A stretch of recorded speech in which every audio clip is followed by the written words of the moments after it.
बुद्ध को अपनी संकल्पनाओं के सुमन अर्पित करते हुए मुक्तिदाता, बहुजनों के मुक्तिदाता, दुनिया का सूरज, ज्ञान का प्रतीक, संविधान के रचयिता परम पूज्य बाबा साहब को सत सत नमन करते हुए बहुजनों को भारत में सत्ता के गलियारों तक ले जाने वाले साहब मान्यवर काशीराम जी को नमन करते हुए इस देश में पाखंडवाद को अपनी जूती की नोक से धराशायी करने वाले पेरियार जी को हुए और इस देश में शिक्षा की अलग जगाकर इस देश की महिलाओं के लिए पहला स्कूल खोलने वाले पूरे दंपत्ति को सत सत नमन करते हुए और आज जिस तरह से धम्म क्रांति संघ के माध्यम से आप लोगों ने मुझे अपने बीच में बुलाया और खासकर आज की जो महत्वपूर्ण कड़ी है आप सभी सम्मानित साथियों, तो आपको एक बार फिर से जय भीम नमो बुद्धाय।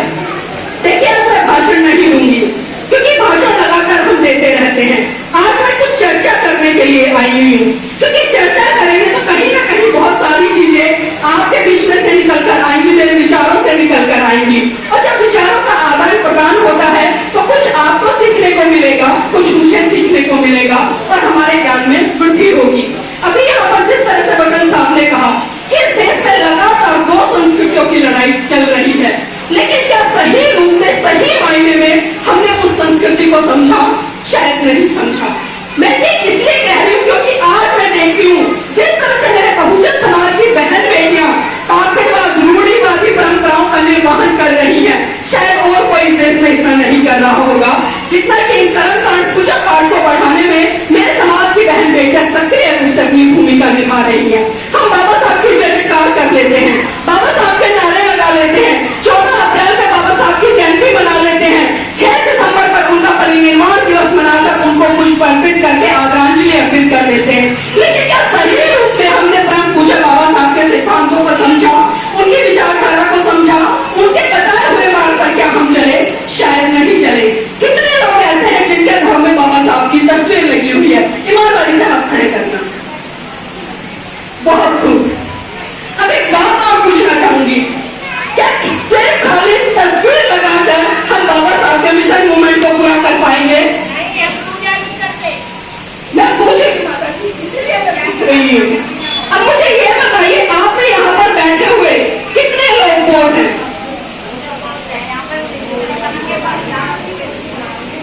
अब एक बार आगे वाले और पीछे वाले दोनों चेक कर लें कि कितने लोग बोल हैं। देखिए, परम पूज्य बाबा साहब ने 1935 में एबला की धरती से घोषणा की थी कि मैं हिंदू धर्म में पैदा हुआ, ये मेरे बस की बात नहीं थी, लेकिन मैं हिंदू मरूंगा नहीं। और 21 साल बाद परम पूज्य बाबा साहब ने 14 अक्टूबर 1955 को नागपुर की धरती से अपने लाखों अनुयायियों के साथ में बौद्ध धर्म की दीक्षा ली। लेकिन आज क्या बात है कि उस धर्म दीक्षा से हम कोसों दूर हैं। हम बाबा साहब की जयकार तक सीमित हो गए हैं, उनकी जयंतियों तक सीमित हो गए हैं। लेकिन जिस तरह से अभी मैंने आप लोगों के साथ खड़े कराए कि कितने लोग वोट हैं, तो मुश्किल से 10-12 हाथ यहाँ पर खड़े हुए हैं। तो क्या बताइए, सही रूप में बाबा साहब का सम्मान है? क्या सही रूप में बाबा साहब का सम्मान है? क्या हम ये कह सकते हैं कि हम बाबा साहब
एक बार ताली बजा लीजिए अपने लिए।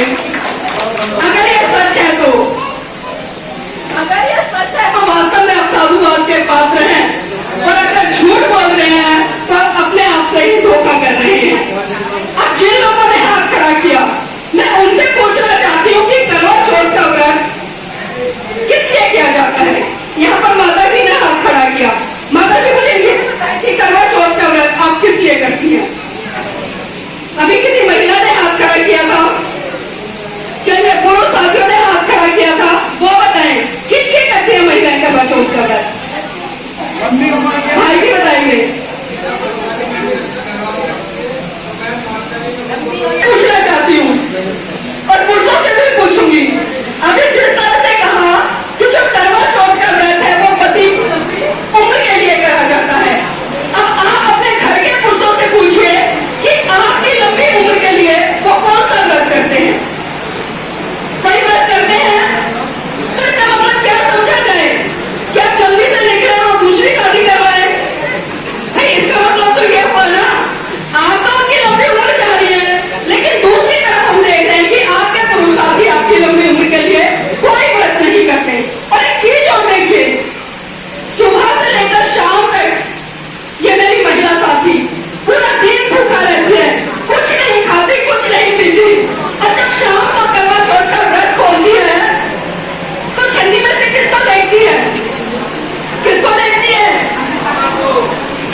आप यहाँ पर।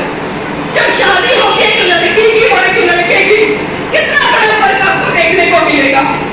आप एक लड़की को देखिएगा शादी के बाद सर से लेकर पांव तक, अगर मैं बात करूं उसके पैर जो उंगलियां होती हैं उनके बिछुए डाल दिए जाते हैं, उनके पैरों में बातें बांध दी जाती है, उनके गले में मंगलसूत्र बांध दिया जाता है, उनकी मांग में सिंदूर डाल दिया जाता है, उनके माथे पर बिंदिया लगा दी जाती है और उनके हाथों में चूड़ी डाल दी जाती है।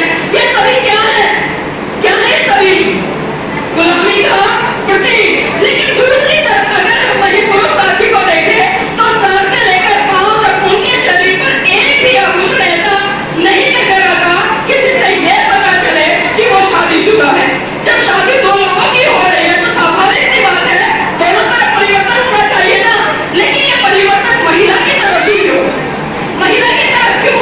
क्योंकि कहीं ना कहीं आज की जो हमारी सोच है पुरुष प्रधान समाज की रही है, क्योंकि भारत सदियों से पुरुष प्रधान समाज रहा है, अपना वर्चस्व यहाँ पर स्थापित करके रखा है और महिलाओं को आज भी कहीं ना कहीं वो पैरों की जूती समझता आया है। लेकिन इसमें मैं पुरुषों का दोष नहीं मानती, इसमें दोष महिलाओं का है, क्योंकि बाबा साहब ने कहा है कि जुल्म करने वाले से ज्यादा गुनहगार जुल्म को सहने वाला होता है। तो मेरी मात्र शक्ति आप समझिए कि आप किस दिशा में जा रही है। और जिस तरह से आप चाहे मैं मांग करने की बात करूं, मांग मुझसे बहुत सारे लोग कई बार बहस कर लेते हैं जो दूसरी संस्कृति के हैं। वो कई बार तो वकील साहब को लेकर ये कह लेते हैं कि आप भाई बहन हैं और ये उनकी सोच है। तो किससे आते हैं? कहते हैं बहन जी आप शादी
और यहाँ पर महिलाओं से देखकर संकल्प लेना चाहती हूँ। जितनी महिलाएं बैठी हैं, जो बुजुर्ग हैं, मुझे पता है आपके घर में भी बहुएं होंगी। कितनी महिलाएं ऐसी हैं माताएं जो अपने घर की बहुओं से घूंघट नहीं कराएंगी। ईमानदारी से बता रहा हूँ। देखिए यहाँ पर पुरुषों के हाथ ज्यादा खड़े हुए हैं, लेकिन मेरी बहनों एक बात और नोट कर लीजिएगा, अपने जिन पुरुष ने हाथ खड़े हैं घूंघट नहीं कराएंगे। अगर वो आपको घूंघट कराते हैं घर में जाकर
जिसे शायद अभी भाई कह रहे थे और भी लोग कह रहे थे, वकील साहब ने भी जिक्र किया, रक्षाबंधन जिक्र किया ना, रक्षाबंधन।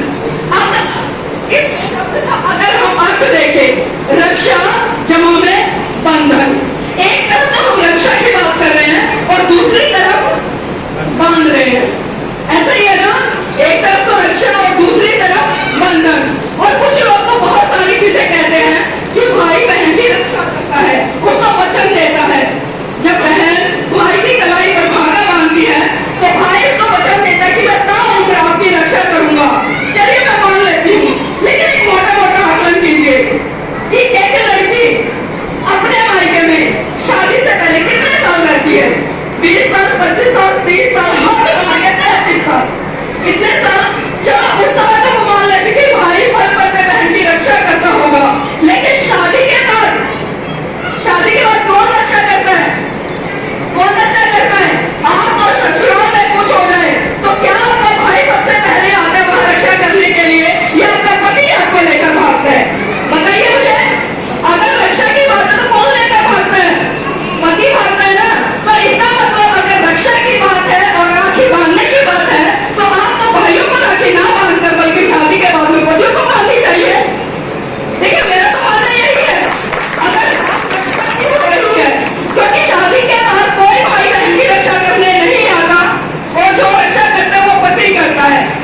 शब्दों में कह दिया और हमें बहुत बड़ा संदेश भी दे दिया, लेकिन आज भी हम बाबा साहब की बात को